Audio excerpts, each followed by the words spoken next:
गया के तीर्थों का महत्व तथा गया शीर्ष में पिंडदान की महिमा में 20 साल की कथा। ब्रह्मा जी ने कहा, व्यास जी, गया तीर्थ की यात्रा के लिए उद्दग्न मनुष्य को विधि पूर्वक श्राद्ध करके सन्यासी के वेश में अपने गांव की प्रदक्षिणा करनी चाहिए। तदंतर दूसरे गांव में जाकर श्राद्ध से अवशिष्ट अन्न का भोजन ग्रहण करके प्रतिग्रह से वर्जित होकर यात्रा करें। गया यात्रा के लिए मात्र घर से चलने वाले के एक एक कदम पितरों के स्वर्गारोहण के लिए एक एक सीढ़ी बनते जाते हैं। कुरुक्षेत्र, विशाल, बद्री क्षेत्र, विराज, जगन्नाथ क्षेत्र तथा गया तीर्थ को छोड़कर शेष सभी तीर्थों में मुंडन एवं उपवास का विधान है। गया तीर्थ में दिन तथा रात प्रत्येक समय में कभी भी श्राद्ध किया जा सकता है। वाराणसी, सोनदन और महानदी पुनः पुनः के तट पर श्राद्ध करके अपने पितरजनों को स्वर्गलोक में ले जाए। मनुष्य उत्तर मानस तीर्थ में जाकर श्रेष्ठ सिद्धि प्राप्त करता है। उस तीर्थ में उन्हें स्नान तथा श्राद्ध आदि क्रियाओं को संपन्न करना चाहिए। ऐसा करने से वह दिव्य कामनाओं को तथा मोक्ष को प्राप्त करता है। दक्षिण मानस तीर्थ में जाकर श्रद्धावान पुरुष को मौन धारण करके पिंडदान करना चाहिए। उस तीर्थ में श्राद्ध आदि करने से मनुष्य, देव, ऋषि और पितर इन तीनों ऋणों से मुक्त हो जाते हैं। उस गया क्षेत्र में सिद्ध जनों के लिए प्रतिकारक, पापियों के लिए भयोत्पादक, अपनी जीवा को लपलपाते हुए महाभयंकर, नष्ट न होने वाले महासर्पों की परिव्याप्त कनखल नामक त्रिलोक विस्तृत महातीर्थ है। ओदीची तीर्थ में देव ऋषियों से सेवित मुंडर पृष्ठ नामक एक प्रसिद्ध तीर्थ है। उस तीर्थ में स्नान करके मनुष्य स्वर्गलोक को प्राप्त होता है एवं श्राद्ध करने पर उसे अक्षय फल की प्राप्ति होती है। उस तीर्थ में सूर्य देव को नमस्कार करके पिंड आदि सत्क्रियाओं को अवश्य ही संपन्न करना चाहिए। कव्या है सोम, यम, हरियमा, अग्नि, स्वात, बृहस्पति और सोमपा नामक पितर देवताएं हैं। गया के तीर्थ में श्राद्ध करते समय इन सभी पितृदेवों की इस प्रकार प्रार्थना करनी चाहिए। हे कव्यवाह, सोम, यम, हरियमा, अग्नि, स्वात, बृहस्पति, सौम्य यानी सोमप यानी दिव्य पितर देवता, आप महाभाग यहाँ पधारे। आप लोगों द्वारा रक्षित हमारे कुल में उत्पन्न जो सैपिंड पितरलोक में चले गए हैं, उन सभी पितरजनों के लिए पिंडदान करने के निमित्त मैं इस गया तीर्थ में आया हूँ। ऐसी प्रार्थना करके फल्गु तीर्थ में पिंडदान करके मनुष्य को पितामह का दर्शन करना चाहिए। उसके बाद भगवान गदाधर विष्णु के दर्शन करें। ऐसा करने से पितर ऋण से मुक्त हो जाते हैं।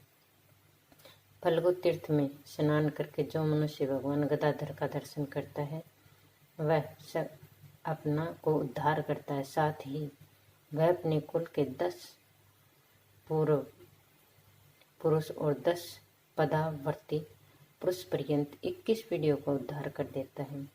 गया तीर्थ में पहुंचे हुए श्रद्धालु व्यक्ति के लिए यह प्रथम दिन की विधि का वर्णन किया गया है। दूसरे दिन धर्माण्य और मतंग वापी में जाकर श्राद्ध करने वाला मनुष्य पिंडदान आदि करे। धर्माण्य में जाने से मनुष्य को वाजपेयी फल, यज्ञ का फल प्राप्त होता है। तत्पश्चात बराह तीर्थ में राजसूय यज्ञ और अश्वमेध यज्ञ का फल प्राप्त होता है। तदंतर कूप और यूप नामक के तीर्थों में मध्य श्राद्ध और पिंडोदक करते संपन्न करना चाहिए। कुपोदक के द्वारा किया गया श्राद्ध आदि कार्य अक्षय होता है। तीसरे दिन बृहस्पति तीर्थ में जाकर स्नान करके तर्पण करना चाहिए। तदंतर यूप एवं कूप तीर्थ के मध्य में श्राद्ध तथा पिंडदान करने का नियम है। तदंतर ग्रोप प्रचार तीर्थ के समीप में ब्रह्मा के द्वारा कल्पित ब्राह्मणों के सेवन मात्र से पितरजन मोक्ष को प्राप्त कर लेते हैं। युग तीर्थ की प्रदक्षिणा करने से वाजपेयी यज्ञ का फल प्राप्त होता है। चौथे दिन फल्गु तीर्थ में स्नान करके देवादेवों को तर्पण करें और उसके बाद गया शीर्ष में रुद्रपदादि तीर्थों में जाकर वह पितरों के लिए श्राद्ध करें। तदंतर व्यास, देहिमुख, पंचाग्नि, पदित्रय नामक तीर्थ में पिंडदान करके सूर्य तीर्थ, सोम तीर्थ एवं कार्तिक के तीर्थ में जाकर किए गए श्राद्ध का अक्षय फल प्राप्त होता है। गया तीर्थ में नेव दवत्य और दास दवत्य नामक श्राद्ध करना चाहिए। अविष्टक का तिथियों में वर्ध श्राद्ध में गया में और मृत्यु तिथि में माता के लिए पृथक रूप से श्राद्ध करने का विधान है। अनंतर तीर्थों में पिता के साथ ही माता का श्राद्ध करना चाहिए।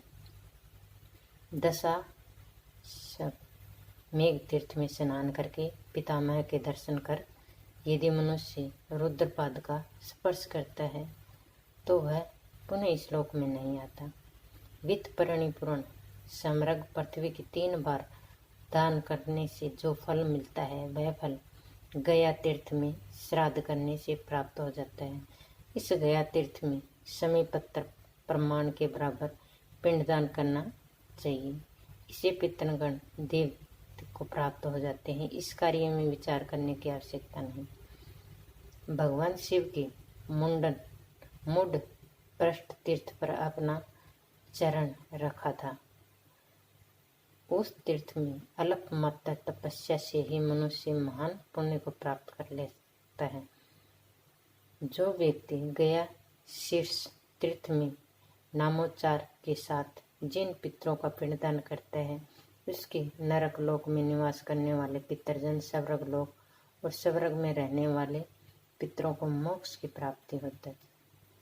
5वें दिन गदा लोल तीर्थ में स्नान करके अक्षय वट के नीचे पिंडदान करने वाला अपने समस्त कुल का उद्धार कर देता है। अक्षय वट के मूल में शाक अथवा उणोदक से एक ब्राह्मण को भोजन कराने पर करोड़ों ब्राह्मणों को भोजन कराने का फल प्राप्त होता है। अक्षय वक्त में श्राद्ध करने से पश्चात प्रति माह का दर्शन करके प्रपितामह का दर्शन करके मनुष्य अक्षय लोकों को प्राप्त करता है एवं अपने 100 कुलों का उद्धार कर देता है। मनुष्य को बहुत से पुत्रों की कामना करनी चाहिए, क्योंकि उनमें से एक भी पुत्र गया तीर्थ में गया तो असमय यज्ञ करे या नील वर्षोत्तरक करे। एक प्रेत ने किसी वाणिक से कहा, हे वाणिक, गया शीर्ष तीर्थ में तुम मेरे नाम से पिंडदान करो, जिससे मैं इस प्रेत योनि से मुक्त हो जाऊंगा। ये पिंडदान दाता के लिए भी स्वर्ग प्रदान करने वाला होगा।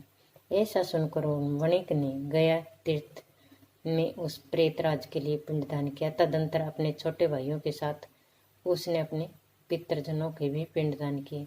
वणिक के द्वारा वहां पिंडदान करने से उस प्रेतराज के साथ उसके सभी पितृ मुक्त हो गए।